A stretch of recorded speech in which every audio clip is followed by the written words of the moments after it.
Jeudi de midi à midi 30, Flash News était mon Insta.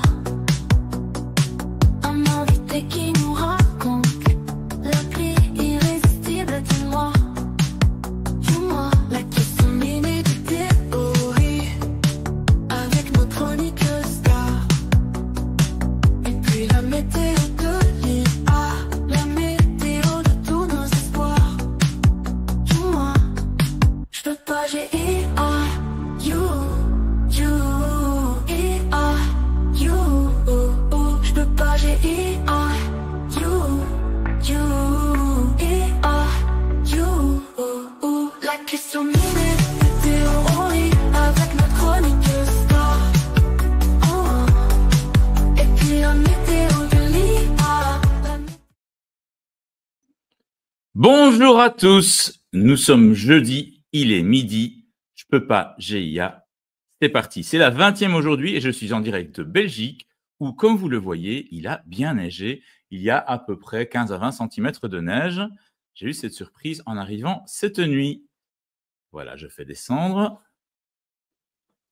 Voilà.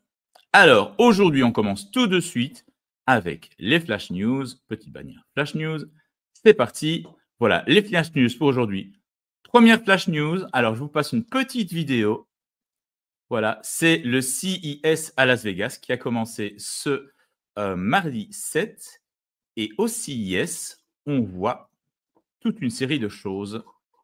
C'est le Consumer Electronics Show, un bac à litière piloté, un pingouin qui vous aide à vous endormir avec des exercices de relaxation, un appareil pour ouvrir les huîtres, un appareil qui vous applique un rouge à lèvres parfaitement, un casque audio qui vous nettoie les oreilles, avec la vidéo pour suivre l'opération, miam, un petit appareil mignon avec lequel vous pouvez parler si vous êtes seul, que vous avez vu dans la vidéo, et un petit chien virtuel. Tous ces gadgets sont présentés au salon CES de Las Vegas. Et qu'est-ce qu'ils ont en commun? Eh bien, l'IA, bien évidemment. Le salon est littéralement envahi par des objets et gadgets pilotés par l'IA pour réaliser toutes sortes d'opérations de la plus inutile à la plus superflue. En passant par de l'utile, je pose la question, ça, on verra à l'usage peut-être. Je vous tiendrai bien entendu au courant des meilleures innovations présentées tout au long du salon, même si, évidemment, je ne suis pas, moi, je suis avec vous, je ne pouvais pas rater, je ne peux pas veiller GIA pour aller à Los Angeles, il ne faut pas rigoler, enfin, à Las Vegas, pardon, il ne faut pas rigoler quand même, mais bon. Alors, deuxième flash news, et là, c'est toujours au CES de Las Vegas, c'est le Project Digits, présenté par NVIDIA et son CEO Jensen Huang. NVIDIA, qui, rappelons-le, est aujourd'hui la première capitalisation boursière mondiale. C'est quoi le Project Digits? C'est un super mini ordinateur de la taille d'un Mac mini qui est capable de gérer, écoutez-moi bien, un LLM, donc un modèle de langage d'intelligence artificielle de 200 milliards de paramètres. Par exemple, ChatGPT 4 tournerait, bon, ce sont des chiffres qui ne sont pas officiels, mais tournerait sur 175 milliards de paramètres. Et Llama 3.3, qui est le plus pointu, tournerait lui c'est officiel, sur 405 milliards de paramètres dans sa version la plus complète. Donc là, on pourrait avoir un LLM, voire même un SLM, évidemment, très facilement, qui tournerait sur un ordinateur, un tout petit ordinateur comme un Mac mini, en interne dans une entreprise, par exemple, ou même chez vous. Alors, troisième flash news. Où est ma fenêtre? On a volé ma fenêtre. Voilà ma fenêtre. Troisième flash news, c'est Google. Google qui nous fait plein d'annonces et notamment qui crée une nouvelle équipe au sein de DeepMind qui est dirigée par Tim Brooks. Tim Brooks, pour information, c'est lui qui co-dirigeait l'équipe de développement de Sora chez OpenAI. Et cette nouvelle équipe va être chargée de développer des modèles d'IA capables de simuler le monde physique, un peu à la manière de Genesis, dont je vous parlerai plus longuement bientôt. La nouvelle équipe collaborera avec les projets Gemini, Veo et Genie de Google pour créer des outils de génération interactive en temps réel et explorer des applications comme les jeux, les simulations et l'intelligence artificielle générale, paraît-il. Voilà. Alors, on va passer tout de suite à la démo. La démo, alors j'ai eu un petit peu de mal, je dois avouer, mais je vais vous présenter DeepSeek. Je vais être un peu plus petit. Voilà, DeepSeek, c'est quoi? Je vous ai déjà parlé de DeepSeek. DeepSeek V3, c'est le nouveau modèle de langage d'intelligence artificielle de DeepSeek. Et donc, c'est une entreprise chinoise qui a développé un LLM qui tourne et qui peut être entraîné avec 5,5, je pense que c'était 5,5 millions de dollars, ce qui est beaucoup moins, ce qui est 100 fois moins que ChatGPT, par exemple. Et donc ici, donc je vous montre, c'est très simple ici au niveau, enfin c'est très simple, non, c'est pas vrai, c'est pas simple du tout, parce que j'ai eu beaucoup de mal, et je veux dire que je ne sais pas si c'était géographique, mais j'ai eu du mal à créer mon compte sur DeepSeek. Je n'ai pas réussi à le faire de France et en Belgique, ça a fonctionné. Est-ce que c'est lié à la géographie? Je n'en sais rien. Donc j'introduis mon adresse email. Une fois que voilà mon mot de passe, je confirme que j'ai lu les termes of use. Bien entendu, j'ai lu les 492 pages, dont les tout petits astérisques, bien entendu, comme on le fait toujours. Login, normalement, ça marche. Voilà, ça fonctionne. Hi, I'm DeepSeek. Donc, on retrouve une interface qui est fort proche de celle de ChatGPT, comme vous le voyez. Quelques petites choses. Donc, vous avez la sidebar ici, vous avez les différents chats que vous avez. Hop, voilà. Vous pouvez créer un nouveau chat. Et alors, vous avez ici votre compte. Et là, vous pouvez log out, les settings. Alors, ils sont très, très basiques, les settings. Ici, donc, le langage, système, le thème, système et le profil que vous pouvez changer. Vous pouvez aller voir justement les fameux terms of use, les 400 et quelques pages, etc. Bon, on ne va pas passer notre temps à faire ça aujourd'hui. Voilà, et alors ici, je voulais juste vous montrer un petit peu comment ça fonctionne. Ça fonctionne bien entendu comme un chat GPT. Donc ici, voilà ma question habituelle, peux-tu me rédiger un post LinkedIn? Alors, évidemment, c'est très peu contextualisé, on va voir ce qu'il va me sortir.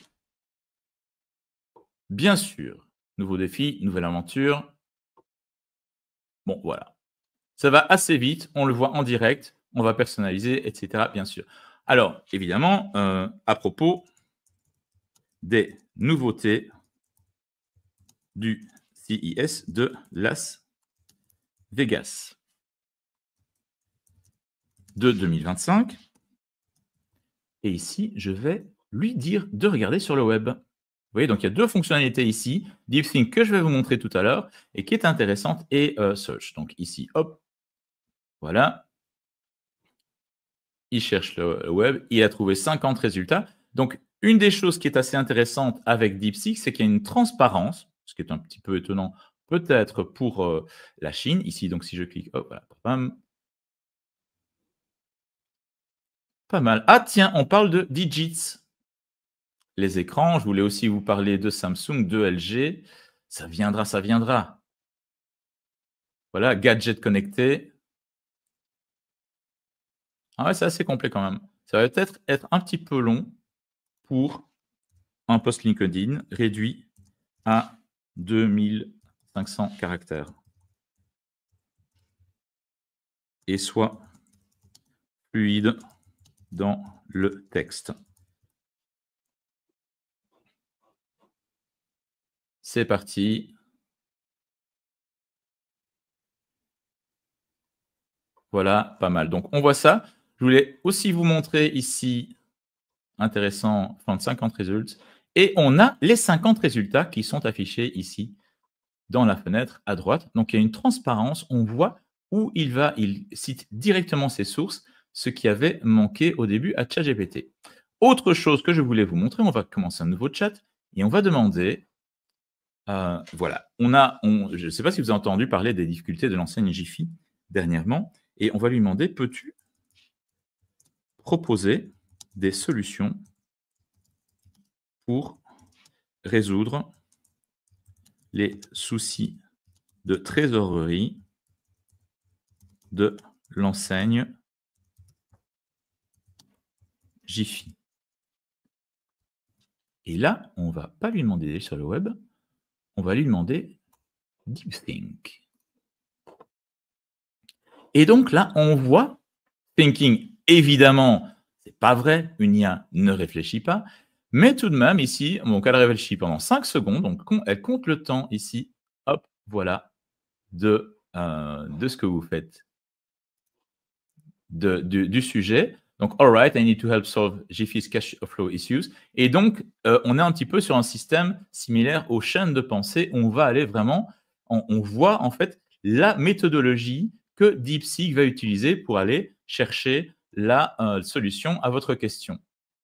Vous avez donc la pensée, la réflexion entre guillemets de DeepSeek qui est en anglais, avec quelques mots tiens en chinois, pourquoi pas, évidemment. Et puis, bien sûr, vous avez votre réponse qui est intéressante puisque vous avez vraiment, quand vous lisez, quand vous analysez la réponse, elle est tout à fait pertinente par rapport aux différentes possibilités, aux différentes options que vous avez pour résoudre les problèmes de gestion de Jiffy. Alors, on n'est pas sur ce qui peut être complètement personnalisé sur Jiffy, mais on est sur du générique. Si vous donnez les informations sur Jiffy, on va aller sur quelque chose de beaucoup plus personnalisé, mais vous voyez qu'on va quand même assez loin. On va aussi dans des termes, des terminologies aussi qui sont, voilà, qui étaient gestion juste à nous. Ah ouais, c'est pas mal.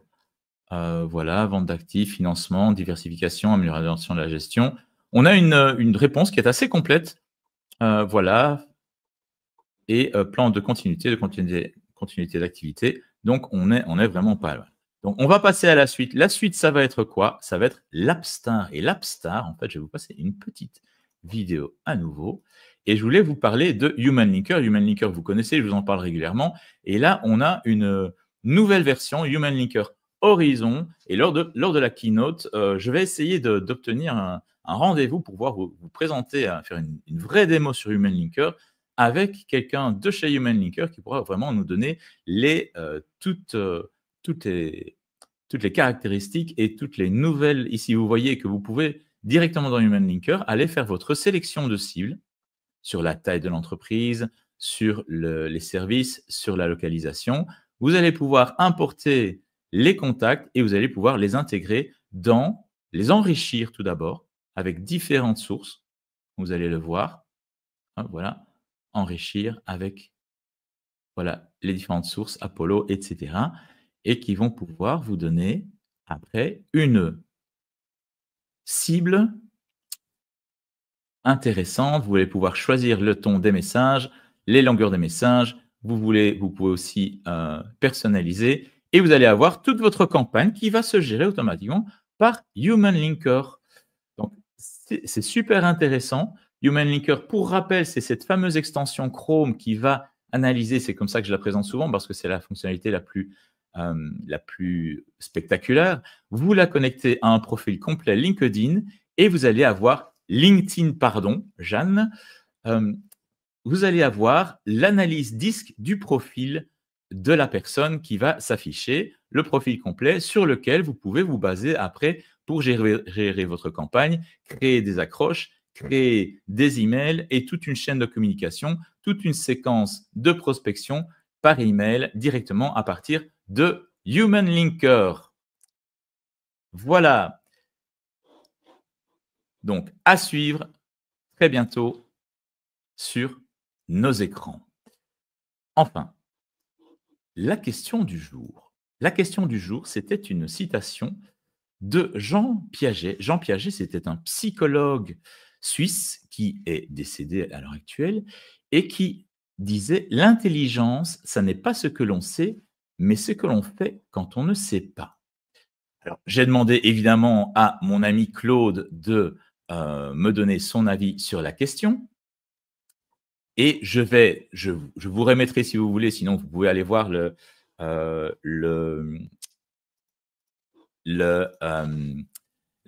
mon post de ce matin qui donnait donc la réponse de Claude à cette question. Mais je vais vous dire, et on arrivera, vous allez voir que c'est un petit peu parallèle, mais pourquoi est-ce que ça me semblait tellement important de revenir sur cette question aujourd'hui et dans un domaine d'intelligence artificielle, c'est que l'intelligence artificielle, en fait, vous le savez, est entraînée sur énormément de paramètres. Et donc, l'intelligence artificielle, elle sait énormément de choses. On la nourrit avec énormément de données qui sont d'origine humaine, mais ce qu'elle ne sait pas, l'intelligence artificielle, et c'est ça qui est à l'origine des fameuses hallucinations, ce qu'elle ne sait pas, Donc, qu'est-ce qu'elle fait quand elle ne sait pas? Elle ne réfléchit pas, contrairement à ce que DeepSeek voulait aussi nous faire croire. L'intelligence artificielle ne réfléchit pas, elle ne pense pas non plus, mais elle va comparer des nuages de points par rapport à d'autres nuages de points. Et en fonction de ces nuages de points, elle va vous proposer des solutions qui vont être les plus pertinentes possibles. Et donc, vont être les plus logiques, les plus probables possibles. Et par rapport à ces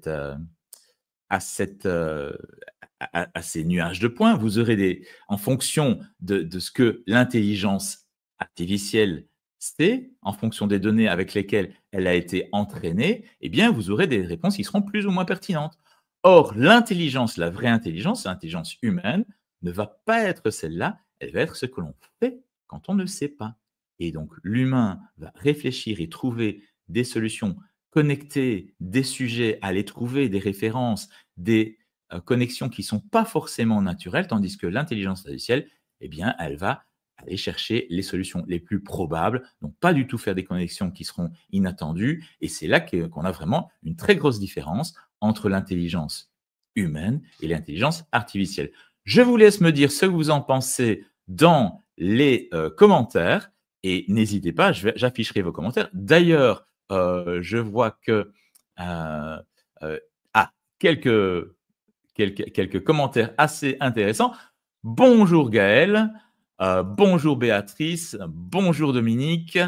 Et on a aussi quelques commentaires. Je vous laisserai, ils seront sous le post évidemment, sur les sujets précédents. Voilà. Et Philippe nous dit super citation, je vais m'en resservir. Merci, avec plaisir. Et j'avouerai quelque chose tout à l'heure par rapport à cette situation. Mais pour le moment, parce que pour le moment, on passe à la suite. Et la suite, c'est quoi? Eh bien, on retrouve avec grand plaisir notre chère chroniqueuse star, Anneline. Anneline, voilà, c'est à toi. Bonjour Anneline, comment vas-tu en 2025 puisque c'est la première fois qu'on te retrouve cette année? Et oui, d'ailleurs, bonne année, bonne santé et tous mes voeux à tous. Je pense que ce sont des petites choses auxquelles ils font penser, c'est les petits mots qui font plaisir. Donc, et bonjour Emmanuel, ravie de te retrouver également. Et du coup, d'ailleurs, je vais commencer très fort cette année avec des promesses d'avenir, notamment en marketing particulièrement, parce que je vais te parler des influenceuses. Tout ce qu'il y a à savoir sur les influenceuses virtuelles. Attention, précisons bien. Donc peut-être que Lil Miquela, Aitana ou encore Imakram sont des noms qui te parlent. Mais c'est normal parce que tu les as peut-être croisés sur Instagram. Elles cartonnent en ce moment. Toutes les influenceuses virtuelles prennent d'assaut nos écrans, nos campagnes marketing et même nos concours de beauté. On les retrouve vraiment dans tout le domaine. Et pourquoi ? Parce que ça rapporte. Ça peut rapporter même plusieurs dizaines à centaines de milliers d'euros chaque mois. Donc c'est plutôt intéressant, autant pour les agences que pour ceux qui les créent. Alors, pour vous présenter rapidement quelques influenceuses que vous pouvez voir en ce moment qui cartonnent même depuis quelques années, on a par exemple Lil Miquela, qui est la première influenceuse virtuelle depuis 2016 et qui a 2,5 millions de followers. Elle a des revenus estimés à plusieurs millions par an grâce à des collaborations avec Prada et Calvin Klein, normalement. Enfin, pas normalement, mais notamment, parce qu'on voit bien que le luxe, c'est quelque chose qui les intéresse particulièrement. Et d'ailleurs, à 18 ans, elle a été classée parmi les personnalités les plus influentes d'Internet. Rien que ça pour une influenceuse virtuelle. Aitana Lopez aussi, qu'on voit beaucoup en ce moment, on en parle beaucoup. Donc, c'est une influenceuse virtuelle espagnole qui a 312 000 followers, mais qui gagne quand même jusqu'à 200 000 euros par mois grâce à sa communauté. Elle a été créée par l'agence Clueless pour éviter les caprices des influenceurs humains et elle est présentée comme une femme forte, passionnée de fitness et de jeux vidéo. Bref, un peu la femme parfaite ou la bonne copine qu'on aimerait tous avoir. On a aussi en troisième position Imakram qui est, elle, une influenceuse virtuelle japonaise et qui a 400 000 abonnés. Elle collabore notamment avec des marques comme Ikea, Coach et elle a aussi lancé sa propre marque de vêtements. Donc là, c'est quand même plutôt impressionnant pour, rappelons, une influenceuse virtuelle. On a également Tayla Siapov, j'espère que je prononce bien son prénom, enfin son nom, J'avoue qu'il y a peut-être une subtilité parce qu'elle vient d'Indonésie, donc c'est une aventurière qui depuis 2018 réunit quand même 460 000 abonnés. Et elle est spécialisée dans tout ce qui est voyage avec des collaborations dans le tourisme et dans le lifestyle. Pardon, je m'étouffe, excusez-moi. Et c'est quand même, elle sait faire rêver à travers tous ses voyages parce que c'est une véritable globe-trotteuse et on peut la suivre partout avec ses conseils et ses petites astuces pour bien voyager.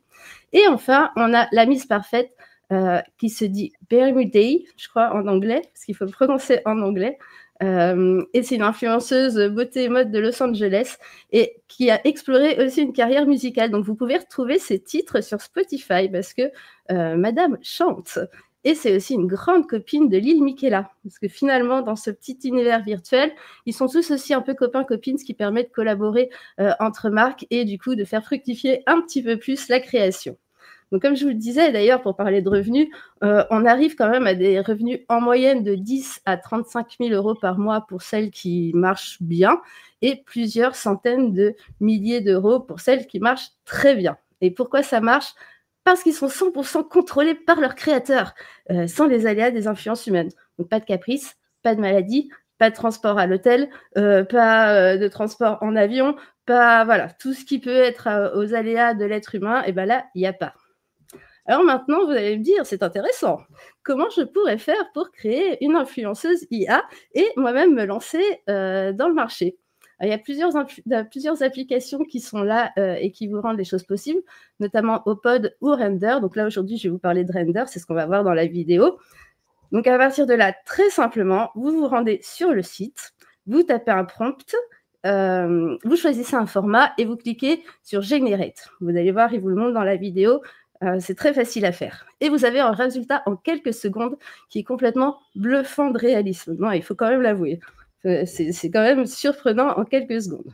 Alors, si ça ne vous plaît pas malgré tout, vous avez des options comme le face swipe ou le deepfake. Et là, vous ajoutez à votre figurant un nouveau visage, vous faites quelques modifications et hop, miracle, vous obtenez votre petit résultat qui est quand même plutôt pas mal. Encore une fois, je le souligne. Enfin, moi, je suis toujours bluffée. Et puis bon, pour ça, vous avez des plateformes comme Fiverr qui vous donnent pas mal de choix d'acteurs pour pouvoir changer les visages. Une fois que vous avez réalisé donc votre avatar, qui est quand même très simple à réaliser, il vous faudra à ce moment-là générer du contenu. Donc vous allez générer régulièrement des vidéos et des images pour alimenter vos réseaux sociaux, notamment Instagram, parce que c'est là où on les retrouve le plus. Peut-être maintenant avec TikTok qui arrive aussi, mais particulièrement Instagram, parce qu'on sait que c'est vraiment une plateforme pour le selling et qui marche très très fort. Et puis, n'oubliez pas d'ajouter à votre création de contenu quand même une stratégie de storytelling. Ça, c'est important parce qu'une personnalité bien définie avec des centres d'intérêt précis, comme la mode, le voyage ou le gaming, c'est ce qui va faire que votre communauté va accrocher. Et enfin, le dernier point à ce moment-là, c'est bien sûr de publier du contenu régulièrement et travailler sur le taux d'engagement avec les likes, les commentaires et les partages. Donc, vous allez développer votre audience une fois que tout sera mis en place. Alors, malgré tout, je n'ai pas fini. Ça nous amène encore à ma dernière partie, c'est-à-dire tout ce qui va être réflexion éthique et stratégique. Parce que quand même si on trouve ça merveilleux, on peut légitimement se poser la question de ce qui nous attend derrière. Eh bien, déjà, il faut voir le potentiel de ce business. Parce que créer des influenceurs virtuels, ça peut être très lucratif, surtout si ces personnages deviennent populaires et collaborent avec des marques. On parle, comme je vous disais, de plusieurs milliers d'euros. Dizaines, centaines de milliers d'euros, voire millions pour celles qui marchent le mieux. Comme je disais, Lil Miquela, elle gagne quand même plusieurs millions par an grâce à ses collaborations de marques luxe. Et puis surtout, un point qui, je pense, peut plaire beaucoup aux agences, c'est les coûts initiaux relativement faibles comparés au potentiel de revenus. C'est-à-dire que si créer votre personnage IA, ça vous demande quelques milliers d'euros à tout casser, mais que ça vous rapporte des centaines de milliers d'euros, je dois bien avouer que ça se réfléchit. En plus, vous n'avez pas, comme on disait, des problèmes de comportement, de maladies et autres. Donc, c'est quand même plutôt intéressant. Mais cela dit, pensons quand même au point de tout ce qui est risques éthiques et légaux, parce que ça rentre forcément en compte, surtout quand on parle de marketing, communication et de business. Donc, il y a 3 points qui devraient être pris en compte, le consentement, l'authenticité et la propriété intellectuelle. Donc, le consentement, c'est-à-dire que si on prend une figurante ou un figurant, il faut que leur consentement soit vraiment explicite parce qu'il est indispensable, sinon et on peut s'exposer quand même à des poursuites légales. Donc, ce serait bien d'éviter, tant qu'à faire. Et puis aussi d'authenticité, parce qu'on sait que publier du contenu généré par IA sans transparence peut mener à des controverses ou un manque de confiance de la part des audiences et des marques, notamment auprès du jeune public, qui est prescripteur, n'oubliez pas. Et enfin, sur le dernier point de la propriété intellectuelle, c'est-à-dire que les images ou les vidéos générées peuvent entrer en conflit avec des droits d'auteur ou des lois sur l'utilisation des données personnelles. Donc, c'est des points à toujours bien vérifier quand vous lancez votre campagne. Et j'ajouterai quand même quelques conseils pour développer cette activité de manière éthique. Je pense que c'est important de rappeler ce point, puisque ça fait quand même partie des bases du boss du média, l'éthique et l'humain. Et notamment avec la transparence, en informant clairement le public, les partenaires, que les influenceurs sont des créations numériques. Comme ça, ainsi, on sait vraiment que ce n'est pas réel. C'est important, comme je le rappelle, notamment auprès du jeune public. Également, tout ce qui va être consentement et licence, parce qu'obtenir des droits explicites pour utiliser des images, des vidéos et des visages, c'est quand même pas mal. Et également, le dernier point qui pourrait être intéressant, plutôt que justement d'utiliser le face swap et de chercher des acteurs, développer ses propres avatars entièrement originaux avec les outils d'IA dédiés. Comme ça, ainsi, vous avez vraiment les droits sur tout et vous ne posez plus les questions évoquées précédemment. Dans un point également qui sera important à prendre en compte si vous voulez vraiment aller au bout de votre campagne, c'est tout ce qui va être stratégie de mise en place. Donc, n'oubliez pas, c'est ce que je disais plus haut, il va vous falloir créer une histoire, une personnalité. Vous allez remarquer que les influenceurs IA qui réussissent, comme Lil Michaela, sont ceux qui ont une personnalité bien définie et une histoire captivante. Il faut faire quand même rêver l'internaute, mais tout en donnant une profondeur avec le personnage. L'image, simplement, ne suffira pas. Raconter une histoire, c'est ça qui intéresse. Et puis, n'oubliez pas non plus de publier régulièrement du contenu. Ça, c'est la base du community management, je ne le sais que trop bien, avec des photos, des vidéos, des stories pour engager les followers. Et puis enfin, une fois que vous avez fait toutes ces démarches et que votre communauté a un peu grandi, lancez-vous dans la collaboration avec des marques, parce que c'est une fois que l'influenceur a atteint une audience significative que chercher des partenariats pour monétiser devient intéressant et plus facile. Enfin, le dernier point que j'aborderai, on arrive au bout, vous inquiétez pas, c'est l'évolution du marché. Est-ce que c'est une opportunité ou une menace? Parce qu'en effet, le marché des influenceurs virtuels est en pleine croissance, mais il devient aussi de plus en plus compétitif. Donc, innover dans le style, les thématiques abordées et les formats de contenu est essentiel pour se démarquer. Ne l'oubliez pas, suivre les autres, c'est bien, mais faire par soi-même, c'est mieux. Encore faut-il voir cela, autant faut-il y arriver, parce que ce n'est pas toujours simple, même si on a la volonté. Donc, faut-il voir cela comme une révolution créative ou un danger pour l'emploi des vrais influenceurs? Quand on parle de vrais influenceurs, j'entends pas les Marseillais ou je ne sais pas quoi, je parle de vrais influenceurs. Bon, j'en retire ça parce qu'ils influencent les communautés, mais voilà, je ne rentrerai pas dans le débat de cette nouvelle année. Enfin, pour conclure, ce que je voudrais vous dire quand même, c'est que les influenceurs IA, entre innovation et controverse, redéfinissent complètement le paysage des réseaux sociaux. Je le vois, moi, depuis que je connais les départs des réseaux sociaux, j'ai vu toute l'évolution et là, c'est un véritable raz-de-marée. Donc, est-ce que c'est fascinant ou inquiétant? À vous de juger. Mais une chose est sûre, il faut embrasser cette technologie avec conscience et responsabilité. N'es-tu pas d'accord, Emmanuel ? Absolument. Merci beaucoup pour cette chronique complète et éclairante, Anne-Line. Je voudrais juste ajouter une petite chose parce que moi, je suis connecté depuis déjà pas mal de temps à une influenceuse IA. Est-ce que ça commencerait par Hello? Pas du tout. C'est Anne Kerdy, que vous connaissez peut-être, qui est je connais très bien son créateur, Sébastien, donc je le salue d'ailleurs à l'occasion. Anne Kerdy, c'est qui? Anne Kerdy, c'est une influenceuse virtuelle qui a été créée par un Breton pour la promotion de la Bretagne. Donc, il y a un côté, donc, vous voyez ici Anne avec un drapeau. Alors, je ne connais pas ce breton, je suppose que c'est le drapeau breton. Désolé les amis bretons, moi je suis belge, je ne connais pas tout ça. Je connais c'est la Bretagne. Voilà, ok, merci pour le petit coup de main et de me sortir de là, Anne-Lyne. Tu es Donc belge, voilà, tu ne peux pas tout savoir, c'est pour ça. voilà, c'est ça. C'est ça. Donc, vous voyez que voilà, Anne est mise en avant. Sébastien a reçu entre-temps énormément de demandes aussi de création d'influenceuses ou d'influenceurs pour pour des différentes villes, etc. Vous voyez que Anne va même au micro de certaines radios. Et donc, Anne a aussi une voix. Donc, Sébastien est allé très loin. Et là, je dirais, au niveau éthique, on est dans quelque chose d'un petit peu plus. On n'est pas vraiment on est dans la promotion touristique. Donc, il y a une autre approche qui est quand même assez intéressante. Alors, merci Anne-Lyne. On va passer rapidement. Ah voilà, merci Gaël qui me donnait aussi un petit coup de main. Heureusement, vous êtes deux à pouvoir me sauver. C'était très gentil. J'apprécie. Alors, on arrive déjà à la fin de cette chronique, de cette 20e chronique. Alors, je vais... on